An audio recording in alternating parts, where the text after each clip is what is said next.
Hello and welcome to the Extraordinary Living Podcast. I'm Dr. Andrew Downey, and today we're talking about how to develop the cortex. We all have a certain um, capacity for intelligence, uh, reflecting on our own circumstances, being able to be emotionally compliant. Um, to make decisions that are in our best interest. And so many of these things come from the cortex of the brain. And what we're talking about today, it has everything to do. It has everything to do with how is it that you have the best cortex possible, because we've spoken at length in various programs and in this podcast in the future, that when a person has a stressful experience, their heart rate goes up, their respiration, their breathing pattern, like they uncouple, they desynchronize, and this shuts off the blood flow to the cortex, and it shifts the blood flow to the hindbrain so that you become very volatile and reactive rather than responsive and able to function right in the moment. And so this talk is about having a thick cortex and uh, a rich blood supply, and that the whole thing is working really, really well.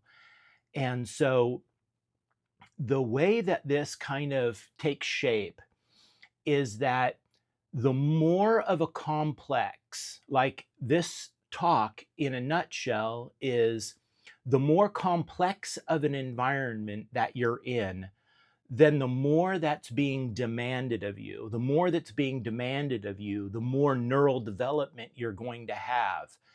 And so I, my biggest um, like example of this is that if you put people in a very controlled environment, then they don't have to develop a super thick cortex, a really highly functional cortex, because all of the variables are being limited for them. Like everything's in control. And so, but when things are more out of control, when you're kind of in that place of chaos a little bit more, then your brain has to work, your body has to work. And there's this incredible relationship between the complexities of body movement and what's required of your body and brain development. And we'll get into that more as in the neurology sections. And so this talk comes from the child development program, which is, maybe 15 or 18 hours of, how to have a healthy child, how to optimize the prenatal development, perinatal development, how to take care of mom, and then how to raise children in an optimum way. From my perspective, like, what am I looking for? I'm looking for a high degree of competence, the ability to function in the world, to be socialized, to have a skill set and a storyline that the children feel like that they're going to be able to be successful, and that you can kind of release them into the world and that they perform really well. And so this has, I'm going to be using rats in this example. um, some of this information comes from Dr. Jordan Peterson. Some of this information comes from a gathering of neurology that I just picked up because I'm a chiropractor, and um, and then uh, and then I'm going to be talking about some examples of how we've chosen to do things, and hopefully this has some value for everybody. Um, so when we're thinking about a thick cortex, um, what you want to do is you want to enrich the environment. Like a lot of times as parents, we want to make our kids safe. We want our kids to be safe. It's such the dad's job, right? It's such the dad's job to be protective. It's such the mother's job to be nurturing. And it's almost the opposite of nurturing and protection to allow your children to do things that have danger inherently entwined in it. And but if you control all the circumstances, then there's just tons and tons of nurturing, no danger, no chaos, tons and tons of protection. Don't climb that tree, you're going to fall and you could, break your neck or whatever. And you instill fear and all these kinds of things for your children to not step into the domain of unpredictability, lack of certainty, and chaos is the way that I talk about it. If you don't let them do that, then man, you're chopping them off at the knees from my perspective. And so it's a challenging thing as a parent to let your children take risks and to have to perform. I remember this time we were up in Oregon visiting some friends and acquaintances, really. And their 7-year-old was walking around with like a 10-inch butcher knife. And we have been very, what do you say, like, we've really allowed our kids to exist inside of chaos and do things under supervision that are a little bit on what would generally be considered to be um, maybe not the safest, but we also know that it's going to build capacity in them. And I just remember this young kid, 7, 8 years old. He's walking around with this really big butcher knife outside, just playing and stuff. And it was like, whoa. So it was really interesting to see this the only time I've ever seen a family unit that allowed their kids to be a little bit more feral than we've allowed our kids to be. And all those kids are still alive. I'm confident that they're all doing really well. But so that's what my encouragement is, and where the direction of this rant is going is in the direction of, I know that you want to protect your kids, I know that you want to nurture your kids, and I'm all up for protecting and nurturing children. These are absolutely critical, but at the same time we need to balance that with letting them step into the domains of chaos so that they can develop real world skills and trust inside of themselves, and this self-reliance that comes from doing um, things that are in the world of chaos and uncertainty. And so it has so much to do with brain development. And chiropractors, we care a ton about neurology and we care a lot about brain development. And I understand that the dominant storyline in the profession of chiropractic is about low back sprain, strains, neck pains, and insurance billing. But there's a small group of us chiropractors that are very, very interested in brain development and believe that we know that doing things in a little bit of a different way produces a little bit of a different human. And just to follow up with that, just a tiny bit, that when there's defense in the system, when there are things locked up in the system, it's better if they're freed up, and that inborn potential is expressed to a greater ability when that's freed up. And however a chiropractor or the good physical therapist or the body worker or the acupuncturist frees that up, I could personally care less about that. And it's not about territory. It's not about who's right and who's wrong professionally. I'm just arguing that human beings have blockages through their system that inhibit the brain from communicating with the body, and that decreases the body's ability to express optimized health. But then, deeper than that, there is this inborn, like, dialogue that is happening. And the more that you have, the more clear you are, the more that the blocks are gone, the more your body wisdom like comes through and is able to communicate with the with the person. And so I'm going to call that body wisdom. And the more that we remove blockages from the system, chiropractors call these subluxations. It's a bone out of place, compromising the integrity of the nervous system. And when there are bones out of place in the spine, compromising the communication between the brain and the body, then the person has a lack of ability to reorganize their body in the optimized way to produce optimized health, and they have a lower ability to pay attention to their inner dialogue, and that it's this inner dialogue that it speaks truth. It speaks truth. It tells you maybe not what you want to hear, but what it is that you need to hear to help you move forward in the development of you as a human being and having like a better life. And so in the domain of raising children, and this applies even to adults, the more of an enriched environment, the more of a complicated environment, the better your brain is going to work, right? So like your cerebellum, this is in the back of your brain. It's like it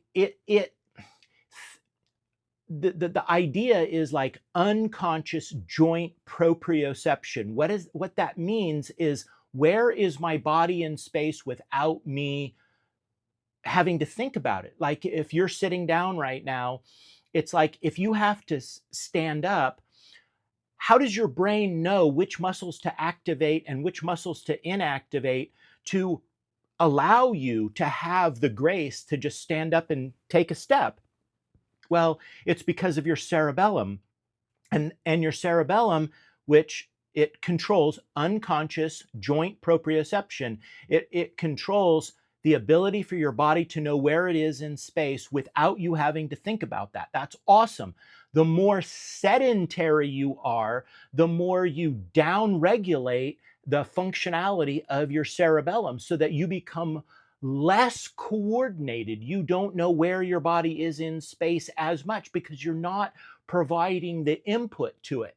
Now, here's the interesting part. The interesting part is that when you stimulate the cerebellum, it has projections that go to the cortex, and it like lights up the cortex. So if you want to stop dementia, Alzheimer's, these kinds of things in the older people, even though this talk is mostly about how to have like highly functional, highly with high capacity children, I want the older people to understand that get up and move your body, because it's like a lot of firing into the cerebellum creates a lot of firing into the cortex, and that keeps your frickin' brain working, and you care about your brain working, because one of the biggest things that you want to preserve as you age is your ability to stay upright. You don't want to fall. You don't want to break things. And so, so that's a little bit of a rant about the cerebellum.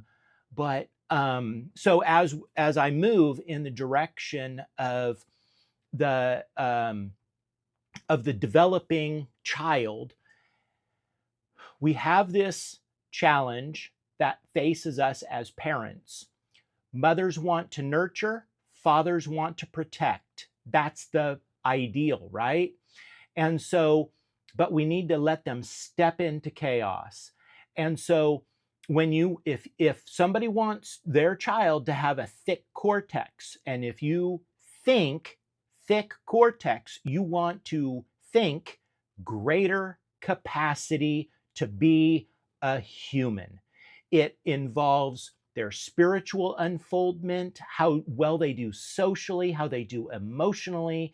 It reaches every aspect of their life. That's why I'm covering this so early in this podcast. So what you want to do is, in my opinion, what you want is you want to promote a thick cortex with your kids. And the deal is that when you enrich the environment, when you're living inside of an enriched environment, the person will demand the neurological development to produce a thicker cortex. And this is going to allow a person to perceive their inner and outer reality with greater resolution and clarity. They'll see it with greater resolution and clarity. They'll be more aware of what's going on and how to respond, and they'll be less reactive, right? They'll be more chill in challenging situations. So the storyline goes a lot like this, and I'm going to be using rats in this situation, but this applies to children, right? We're similar, right? Cute, cuddly, you know. So anyway, you take a child or a rat and you put it into an enriched environment. This produces a thicker cortex.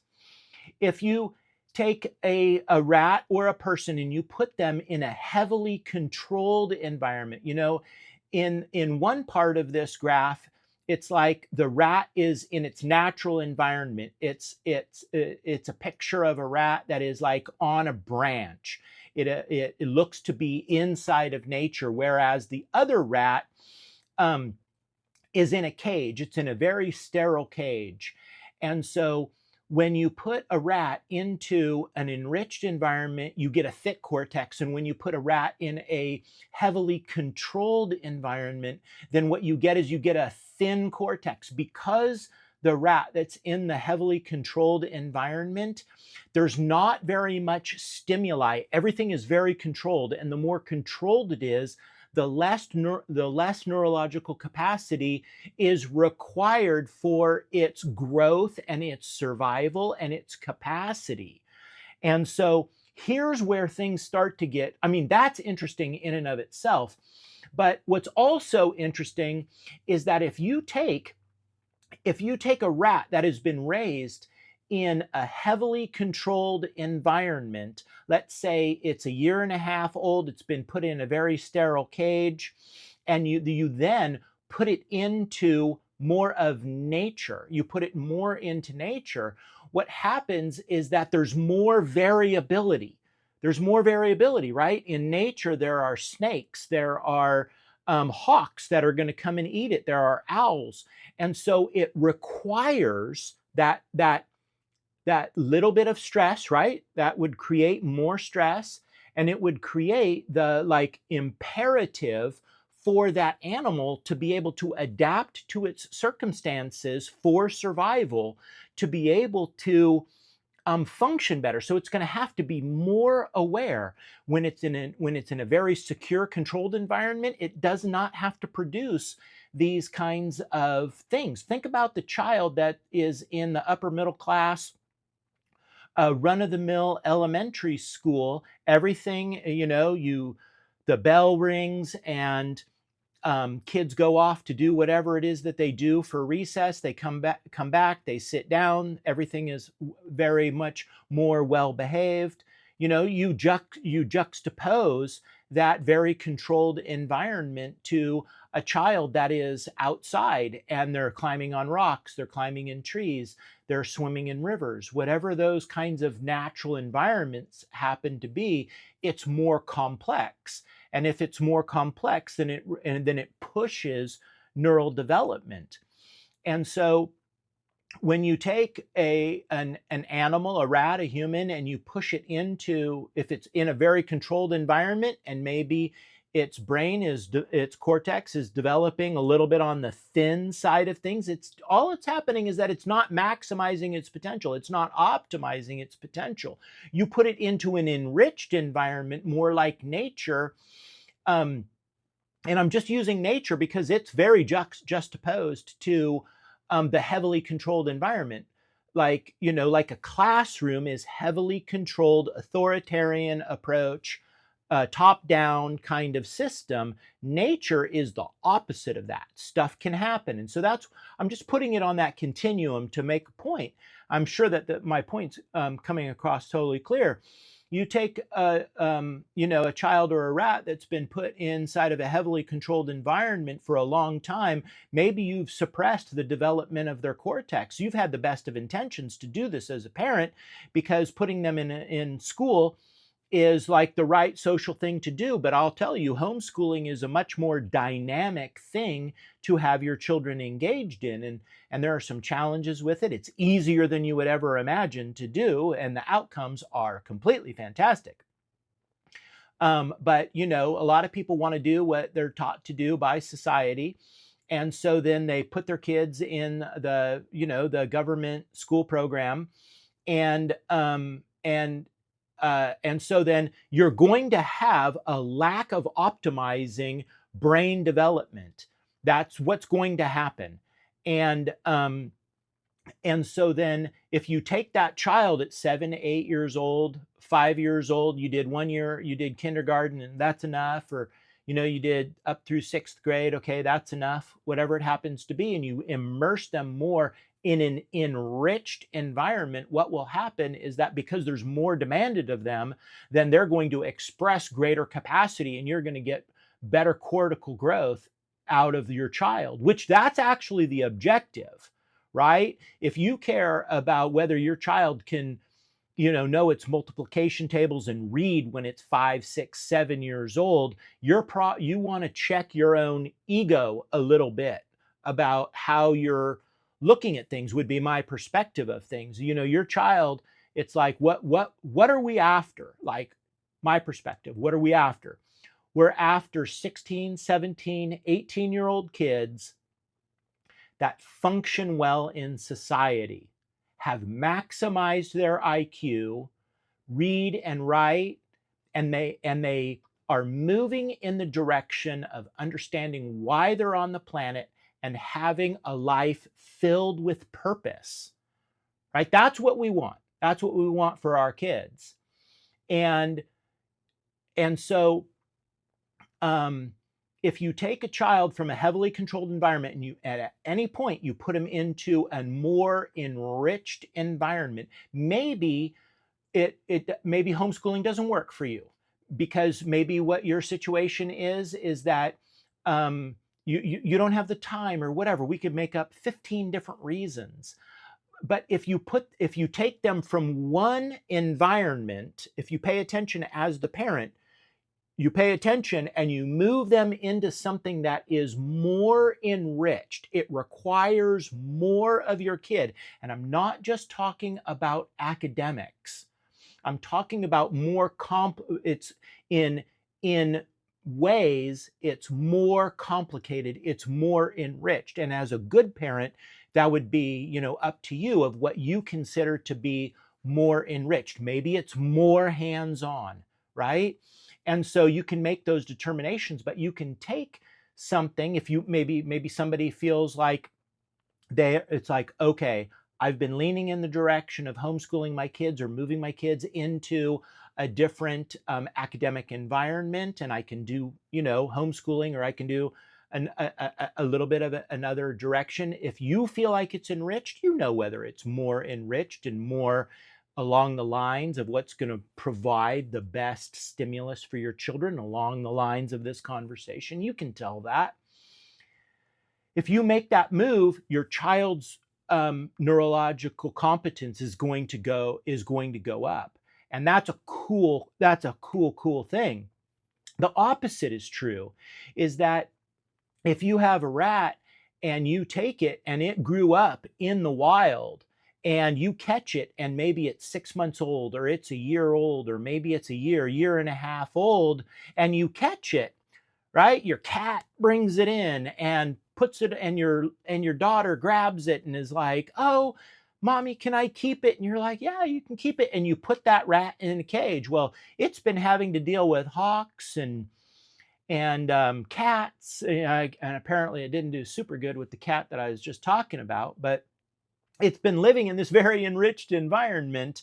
And um, and so you take it and you put it in a much more insulated cardboard box, a cage, whatever it happens to be, maybe with a spinning wheel.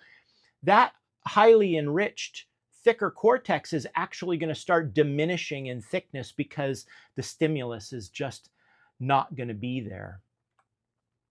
And so and it appears that most social institutions are, in the most part, right, they're very, very heavily controlled environments. And so you can clearly tell from the conversation that what I'm arguing for is an enriched space to raise your kids in. And um, and so however you do that as a parent, obviously that's up to you. But you want the best for your kid. I want the best for your kid. I want the best for you. I want the best for me. And so we want to wrap our minds around this last, 20-30 minutes of talk, because it matters a lot. And the reason that I would make the claim that this stuff matters a lot is because we're watching the evidence of watching a bunch of us, a lot of raising children. We don't know what we're doing. Hopefully, we're going to move through some of the things that we believe that our parents didn't do correctly, and and do new things that are good and in our children's best interest. Hopefully, of course, these are what we want to do. And we're getting to the age now where our two children are 20 and 22, and the results are fantastic. Like, we literally have the entire teenage years of two young, strong boys, young men nowadays. We never had an altercation with them. And it's not that they're compliant, they stand up for themselves. They're strong willed creatures, but we've never had a problem with our children. We've never had a problem with our children. And so it's like, I have so much gratitude for that. Like, Naomi and I, we're like, how is this even possible? How is it possible that you hear all of these insane stories continuously in culture of how challenging children are? You know, our friends that have homeschooled our kids, they do not have major problems. They don't have significant problems with their children. I'm sure there are tremendous examples of that. It's just in our friend group, you know, we chose to homeschool our kids because we wanted to be on the side of our kids, have our kids back.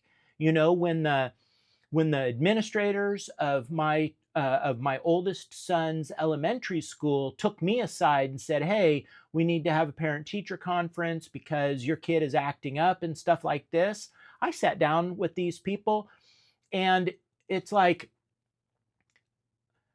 they laid out all of this stuff, that he fidgets and he does all this stuff, and he's a really nice kid, but he doesn't focus and he doesn't do his work and all this kind of stuff. And they're like, basically what they were saying is, you need to be more of an authoritarian. You need to come down on your child more and get him to behave the way that we want him to behave, because he isn't performing to his potential. And what I heard was, "Oh, you want my child to knuckle under to authority." That's what I heard. And so I'm like, and you want to create a nonverbal contract between me and you guys, with my kid present, that I'm on your side rather than his side. And I just said, something. I'm like, "Hey, does anybody in this room," there were three administrators, Kai and myself, my oldest son, and and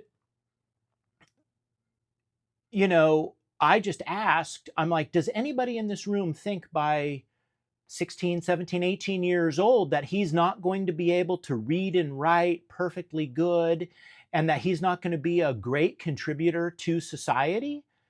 And they were all like, oh no, that'll definitely happen. And I'm like, okay, well, you know, is it possible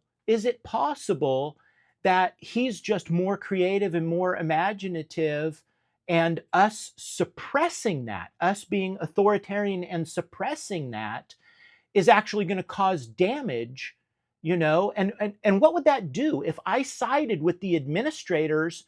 That's going to cause a rift between me and my son. My God, there needs to be no rift between me and my son, right? I need him at 15, 16, 17, 18, 19 years old. He's got his driver's license and he's been out partying with his friends and he's too fucking drunk to drive. He needs to be able to call me, right? Like, what's the big picture of this stuff? If things are going sideways in his life, he needs to know that there's somebody that has got his back no matter what. That's being a protective father. So we took him out of school. It took us a few days and we did it in a very, mellow way and stuff. And then his younger brother, who's pictured in this picture, he was like in second grade and he, Dad, we need to talk. And it was so cute how he laid out his entire argument for being pulled out of school, because now his brother wasn't going to school every day. He's going to school every day. And so he wanted to be, he wanted to stay home too. And so he convinced me over a game of chess in the morning that he should be homeschooled also. And maybe that was third grade for him. I think it was third grade and sixth grade that we pulled the kids out and we homeschooled them. And I cannot believe how easy it was. I think it's one of the cheat codes of life, if you can swing it, to have your children at home with you or with your wife, whoever can swing that, or you get your child into a homeschooling group. There are dozens and dozens of ways to do this. We didn't come to homeschooling through various religions like the Mormon Church and the Christian Church, Catholics. We owe them a debt of gratitude for creating the infrastructure politically and legally for having the infrastructure there to allow us all to homeschool our kids. We chose to homeschool the kids because of wanting to side with our children, have our children's back, and because we have a good understanding of the relationship between neurology and human potential, optimizing life, right? We have a good understanding of these things, and it really freaked us out to homeschool our kids, and it challenged a lot of people around us. They said that we were going to destroy our kids and that they're going to end up with all these problems and da da da da da. Not true. They've turned out fantastic. One of the things that we've done is that, so anyway, we didn't come to it through a religious practice, but I have a debt of gratitude for all of the people that have done all of the hard work to allow parents to still homeschool their kids. And there's fantastic infrastructure. My wife and I are good resources, so you can connect with us through email and ask us any questions. We're 100% on your side. But one of the things that we picked it up from our friend Rich DeGlimes. He was in our cycling club. He did this coming of age ceremony is really what it is. So on the 13th birthday, we wanted our boys to run the canyon. It's a 7.5 mile run, and just do it with their dogs. This is Teo running his 13-year challenge with his dog. You can't really see his dog Rudy in the background there. Teo's now 22.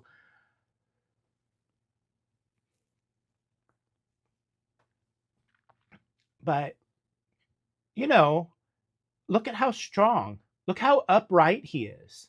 Look at how strong and upright he is. This is at the end of a 7.5 mile run. And, we gave him his birthday present at the end of it. So this was first thing on the morning of his 13th birthday, just him and his dog out in the woods running. And then I think here is just a picture of, this is Kai and his dog. Kai's now 22, and his dog Koso